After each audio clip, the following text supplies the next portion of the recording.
Many of your films, you're the little guy. It seems to me. It seems like, a lot of the story, it's important that it's Morgan versus these huge evil corporations like McDonald's, or, you're going out and searching for Osama and all this sort of stuff. Now that you're more successful, does it make it harder?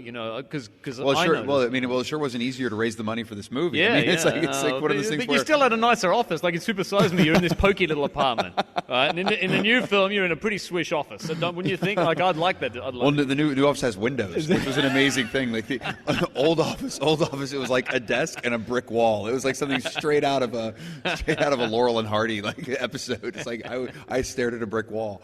No, the thing is, it is different, but at the same time, especially with Greatest Movie, is that the success of Supersize Me was great because it opened up a door and got people to call us back.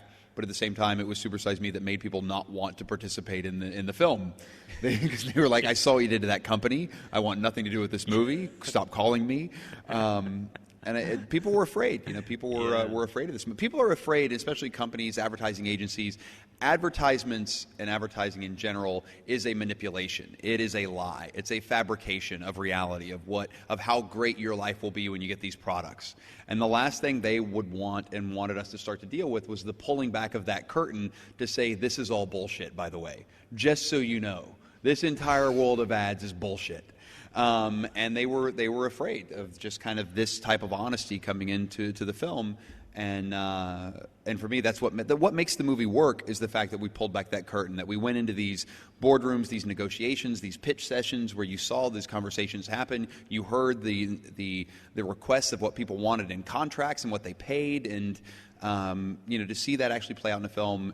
I think is spectacular, and I think it's even more commendable to the brands that said yes. It's amazing. The fact that we called about 650 companies over the course of cold calling, and those were all cold calls. And of 650 companies, we got 15 to say yes going into Sundance. And the fact that we even got 15, I'm still amazed by. The fact that 15 people said, "Sure, we'll give you money and do whatever you want," I would never do that. Yeah, and that is hard. Do you have legal hassles? I mean, do you know? No, it's like we didn't have any legal problems with this one. We didn't have any legal problems with Supersize Me. The thing that I tell people all the time, because people always ask me, should I get a lawyer? A good lawyer will really keep you out of trouble. A great lawyer will help you cause it.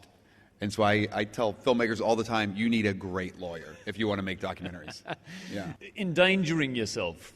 You've done that quite a bit in some of your 30 days in not so much in this one. Not so much in this one, but yeah. But why not? Was there is it just a different story, or I think it is a different story. And after I made Where in the World's Osama bin Laden, where while Alex was pregnant with our son, I was in the middle of Afghanistan and Pakistan, and I was in the middle of a Taliban ambush. And Alex must have been so happy about that. Well, she didn't know. Like, I would call her from the army base as we'd get back, and I'd be like, "Oh, everything's great. I was just out with the army today. We were having fun.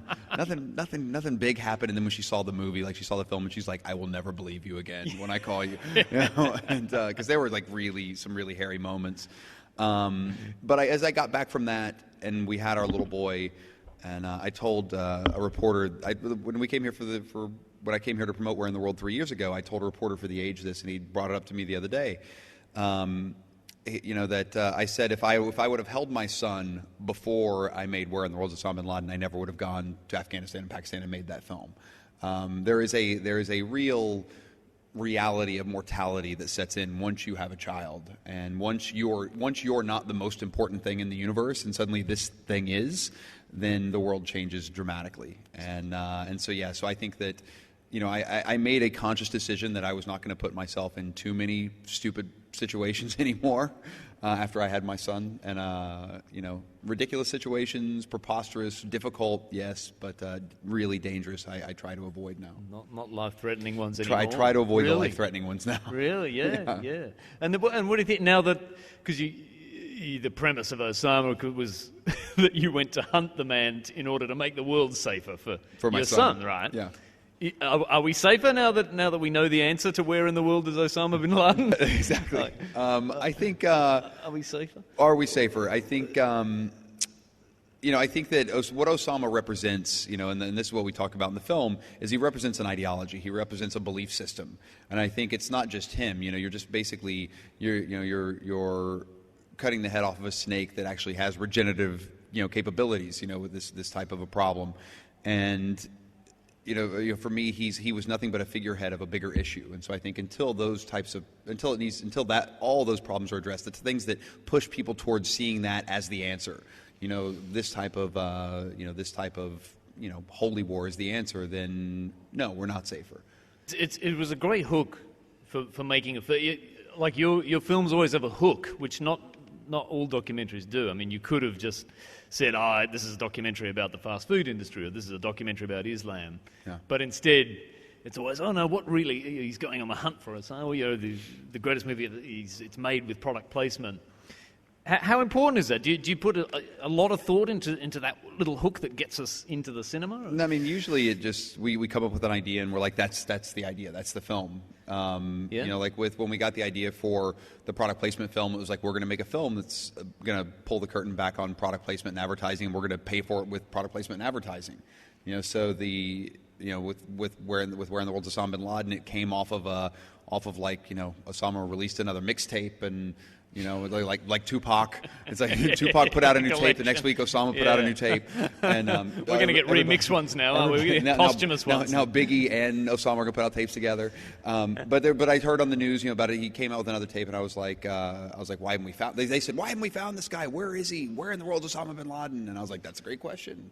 Yeah. We should find out in the film. And that. So it always just kind of starts with just that idea, and it's never someone else. There was a difference. Like when we came up with the idea for Supersize Me, or when I got the idea for Supersize Me, originally it was going to be, I was going to direct the film, and I was going to find some other guinea pig to be the guinea pig.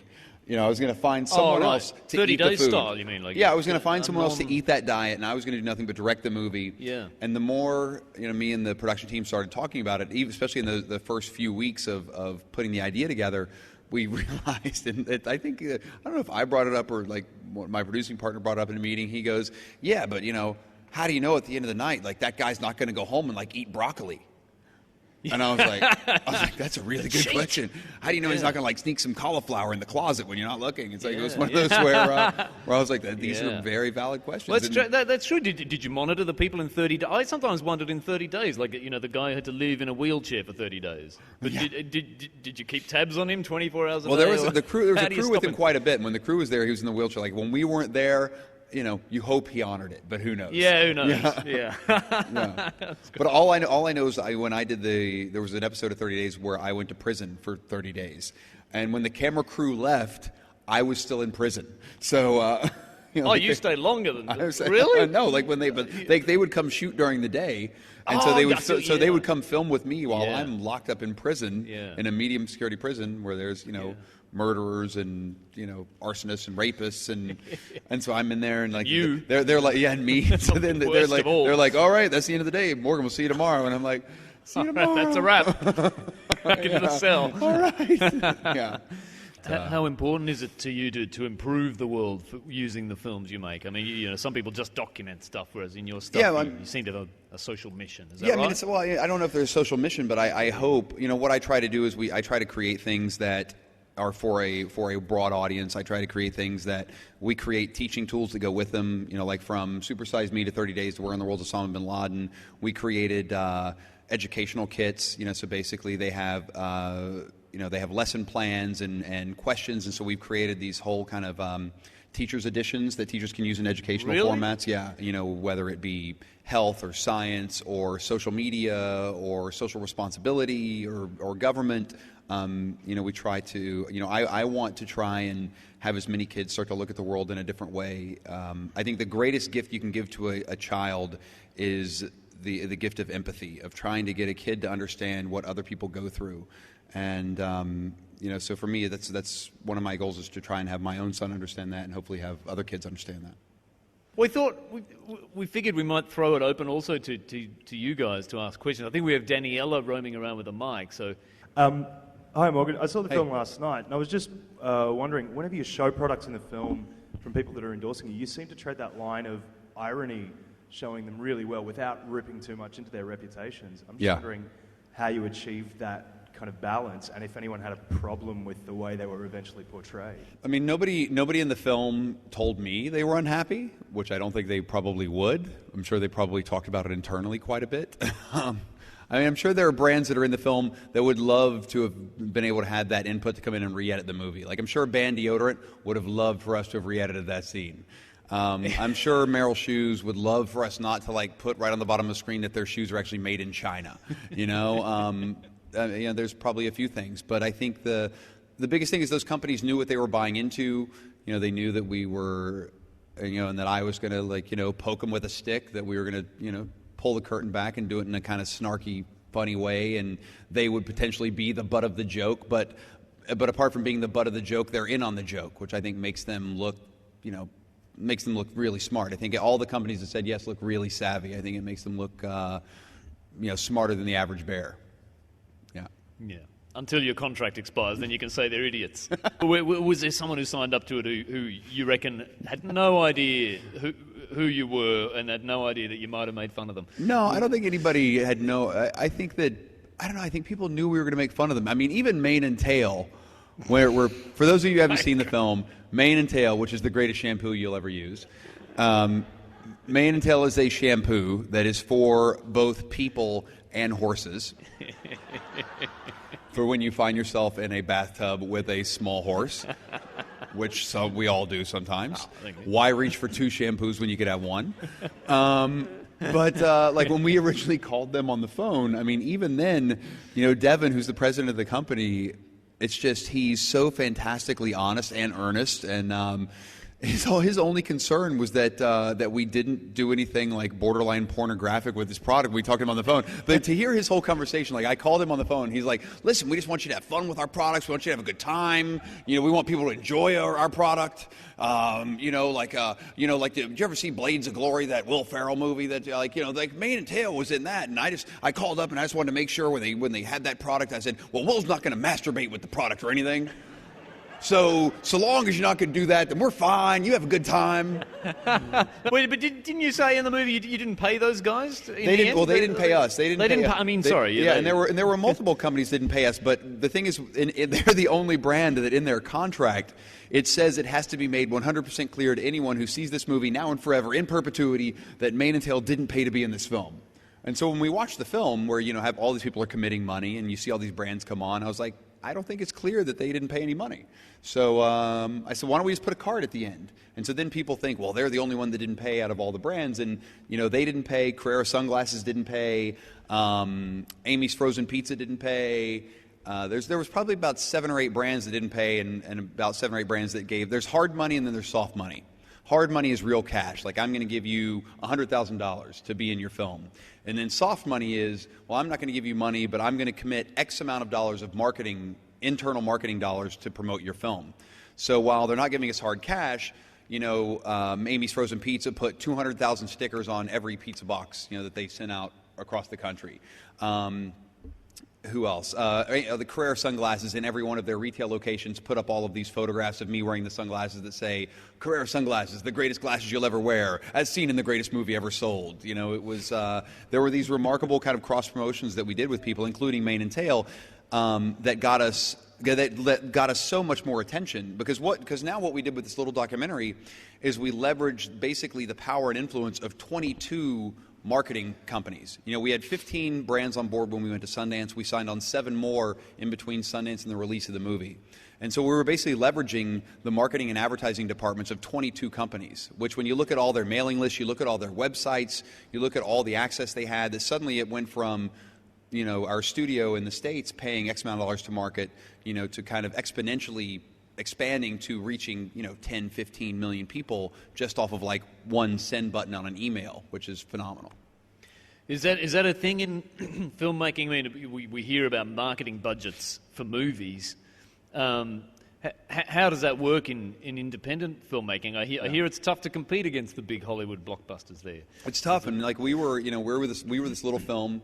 We opened 1 week before all of the big Hollywood movies started opening.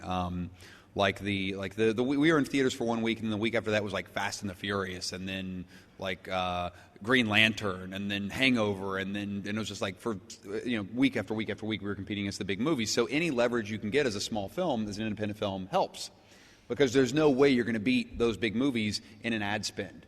You're never going to get more billboards. You're never going to get more TV commercials.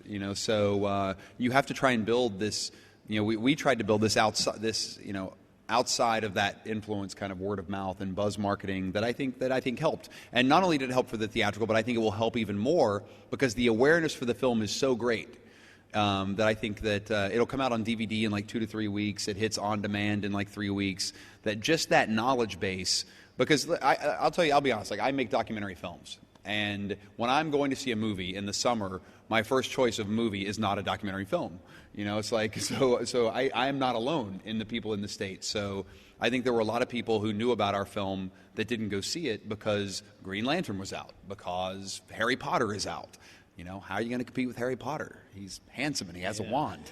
He's doing Broadway music. He's doing magic. And Why aren't you doing he's naked on Broadway. See, I could be naked on Broadway with a horse. Yeah, should. Just like he was. Yeah. That's the sequel. That's next. Yeah. Mane and tail. Can we get mane and tail in Australia? Does anyone come from Bendigo or can tell us There's about that? There's got to be mane and tail in Australia. There's got to be. It has to be. I'm wondering whether you think that you will actually have an effect on politics, or will the other side, i.e., will McDonald's? I mean, the reality is the advertising business is a ginormous business. The advertising and marketing business, just in the United States, this isn't even anywhere else in the world, this is just the U.S., is a $412 billion a year business. And that's $412 billion that's controlled by 4 companies. So that's just the U.S. And that is, that's whatever 41 times the size, or 45 times the profit of McDonald's per year. It's a massive, huge business.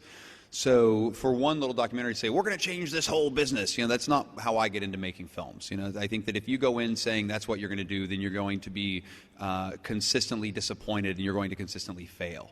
I think the biggest thing you can do is go in saying, I'm going to make a great movie that hopefully is going to inspire some people to think. God forbid we start thinking, which is my bigger thing. I think that what this film does a great job of doing is pulling back the curtains and pulling back the blinders that we've all had on for so long, opening up our eyes in a way that I think will really generate a conversation and generate a dialogue that is much needed by consumers and much needed within the industry. Just those little types of seeds, those little dinks in the armor can do a great amount of damage over time. And I think that, for me, it's about winning small battles than winning the whole war at times. Yeah. And in the end, it could make a difference. That's what you hope. Could something like this help keep advertising out of schools in the long run? You hope so. I think that when you see that in the film, that we're giving up our education system in America to corporate interests, that's a treacherous path to start going down. When you start seeing, in New York City, they're talking about selling off the naming rights to parks and playgrounds as the cities continue to have budget cuts and budget gaps. Do I want to take my kid to the Citigroup Park to take him to the Hostess Twinkie playground so I can push him down the Kit Kat slide? Of course I don't. And I think that hopefully these types of conversations will spurn that. But would you like to see like Sao Paulo style? I mean, would Melbourne be better? Do you think if all the ads were scrubbed off the buildings? But Melbourne doesn't. I mean, Melbourne, I got to be honest, is not that offensive of an advertising-ridden city. It's like there's not nearly as much advertising here as there are in a lot of other cities. Sydney's a much worse city than Melbourne. That's what you got to say in Melbourne. Yeah, that's right. And then when I'm there, I'm going to be like, listen, Melbourne is terrible. It's a very different city here in Melbourne. Just when you even walk out and you look around in terms of the amount of advertising there is. But I think that what Sao Paulo represents is an idea. And sometimes that idea is enough to say, well, where do we draw the line? How much is too much? Do we need to have advertising on every single bit of space that wherever I look there's a poster or a billboard or an ad? Or do we say, you know what, there could be some ad-free space in certain places, in certain public areas, in certain places where people spend time? Those are the conversations we need to have. Hi, Morgan. Hey, how are you? I was just wondering about inspiration, how you got the first, the point that you got the first movie. The Supersize Me, which was my first full-length film. The inspiration for Supersize Me came as I was sitting on my mother's couch in West Virginia, where I grew up, and it was Thanksgiving Day. True story. Thanksgiving, for those of you who don't know, is this magical day of gluttony in America, where we celebrate, how we came to the United States and took the land and slaughtered all the Indians. It's a great day. And so we basically sit there and we fill ourselves with all the trappings of the day, like turkey and stuffing and pie and cake and, all these vegetables, whatever it is. And so it is a day where you normally stuff yourself to such excess that you have to unbutton your pants. That's my memories of my father are like my father sitting at the end of the table going, "Oh," and unbuttoning his pants on Thanksgiving. If that's a visual to have, it's a frightening visual. Still to this day, I'm scarred by. But so I had just eaten a tremendous amount of turkey, and I was sitting on my mom's couch in a tryptophan haze, all cracked out on tryptophan, when a news story came on about the two girls that were suing McDonald's. And so there were these two girls that were suing the fast food company saying, "We're fat, we're sick, and it's your fault." Which, I'm on the couch all cracked out, and I'm like, that's crazy.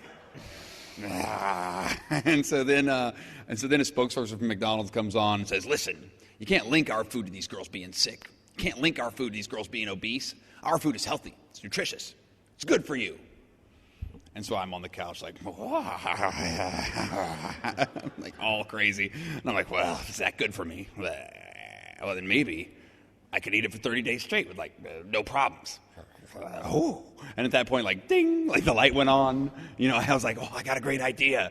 I turned to my vegan girlfriend who I told the idea to, who hated it. She was the worst idea ever. And I ran through the house and called my cameraman friend, Scott Ambrosi, told him the idea on the phone. And when he stopped laughing after I told it to him, he was like, "Wow, that's a really great bad idea. We got to do that." And so that was literally from that moment on, we were full on making Supersize Me. I meet young filmmakers all the time who talk about seeing Supersize Me, who talk about seeing our TV series, seeing Where in the World, and how these are the films that made them want to make documentaries. And it's a really humbling thing to hear, because I remember when I was traveling around with Supersize Me and I was meeting Michael Moore, and I met Steve James and Barbara Koppel and Joe Berlinger and Bruce Sinofsky, these documentary filmmakers who I looked up to and I admired, and basically told them the same thing. It's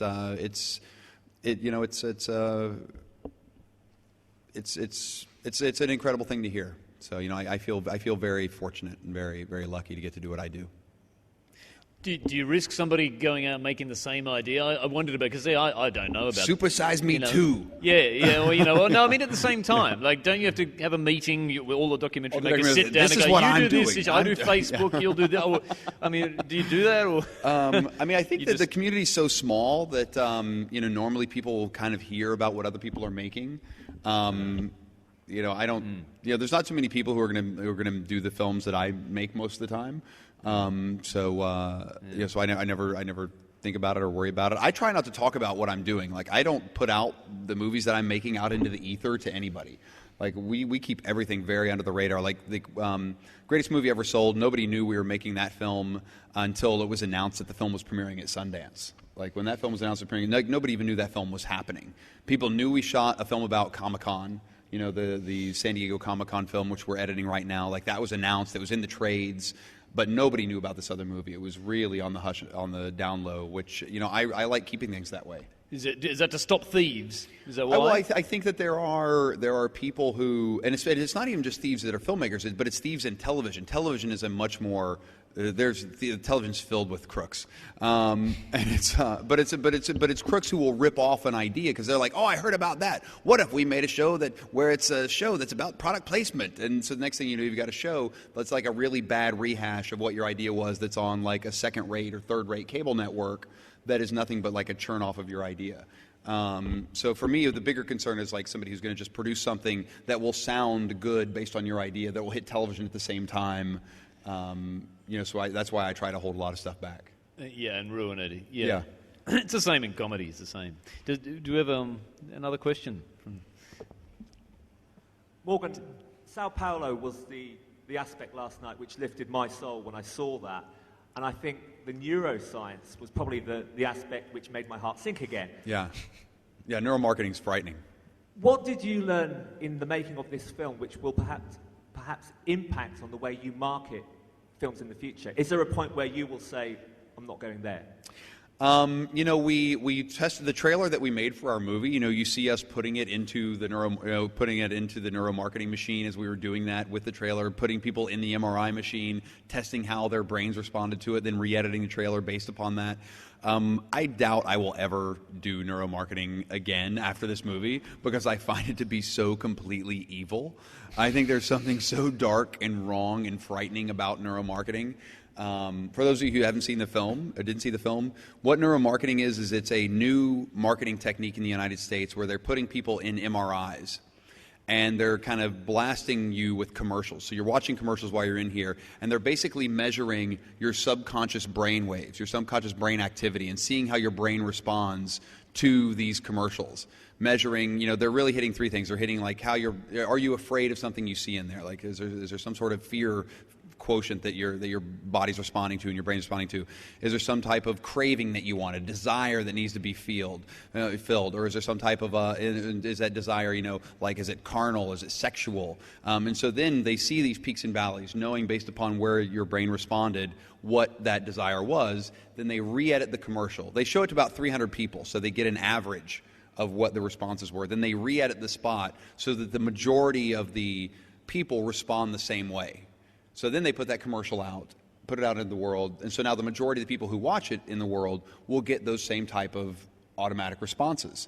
So now, just like in Minority Report, they had precogs who kind of were able to predict crime before it happened. Through neuromarketing, they can help predict what you're going to buy before you even know you want to buy it, it's crazy. How come it's evil? Is it because it reminds us of we would put him it's into evil machine? Because you and I don't own that machine. Yeah. That's why if we owned it, it would be genius. Brilliant. We're going to change the world with this. I'd love to have it's going to be the those. happiest place, all because of this machine and this technology. No, it's just it literally is. People say, well, don't we still have free will? And that's what, like, a lot of the people who are in defense of advertising say, well, we still have free will. What these types of things start to do is just continue to chip away and whittle away at that idea. Here's where the future of advertising is going, just to kind of talk about, as you talk about how even more crazy it's going to be. Every time I go on the web, I love Amazon. But I hate Amazon because Amazon knows every single thing that I've ever bought in the history of Amazon. And they know at what time I've bought every single thing I've ever bought in the history of Amazon. And through that algorithm, they know at specifically what time and what place and at what location, as I log onto my computer, is there the most likelihood that I'm going to buy that new Lord of the Rings trilogy DVD that's out with the special commentary from cast and crew, now with more scenes never seen before. Buy now, click, damn it, I will, buy. And you buy it right then. And I buy it and I go, you bastards, you did it again. You got me to buy it one more time. And so now you combine this type of shopping knowledge, where now you've been doing this on the web consistently. So now all of these websites that you buy from have that information. They now know your habits, your shopping, buying, spending habits. We start to combine that now with this idea of neuromarketing, of understanding the things that will help cater to you and the things that you like.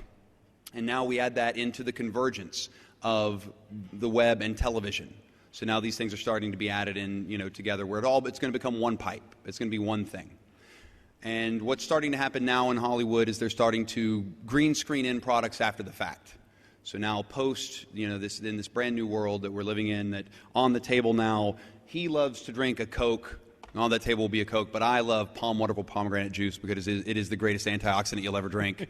And so so now this TV show is completed. It's going out to air in his house. When it airs in his house, is this Coca-Cola, because they know that he likes to shop and buy that all the time based upon his shopping habits. But on my television on the table is going to be a pomegranate juice.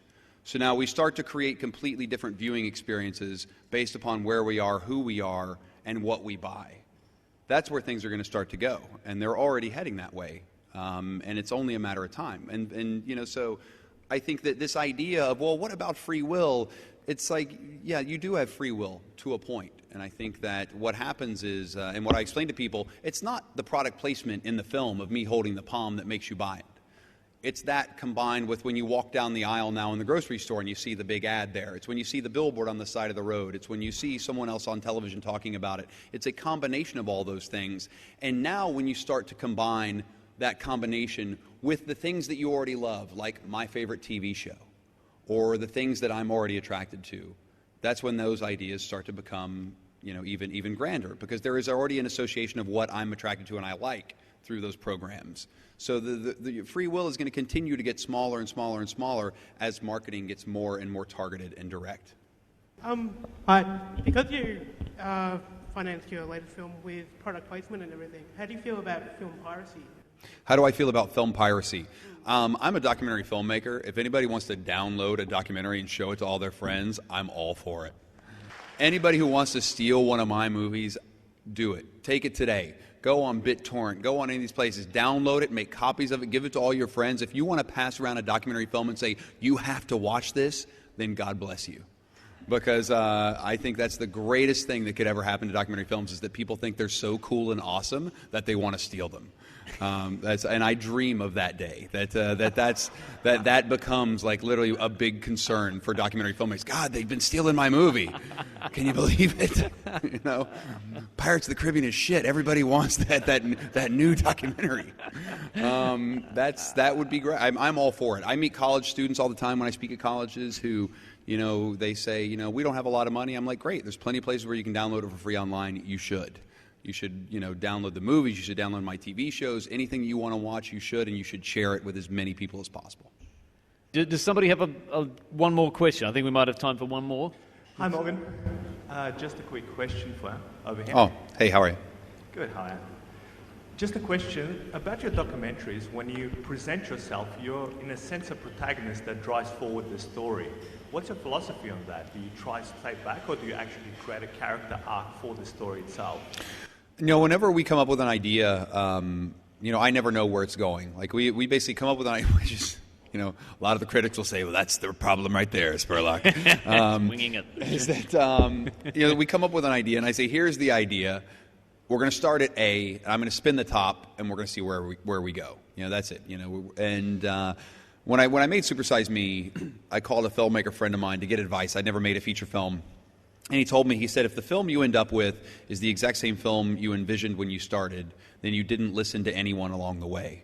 And so when we start making a film, you know, I start down a path, and this door's closed, you know, this door's open, this door opens up, it takes us to 3 other doors, and, you know, we kind of organically go through the process and let things kind of take us where they do, point us in the directions that they do.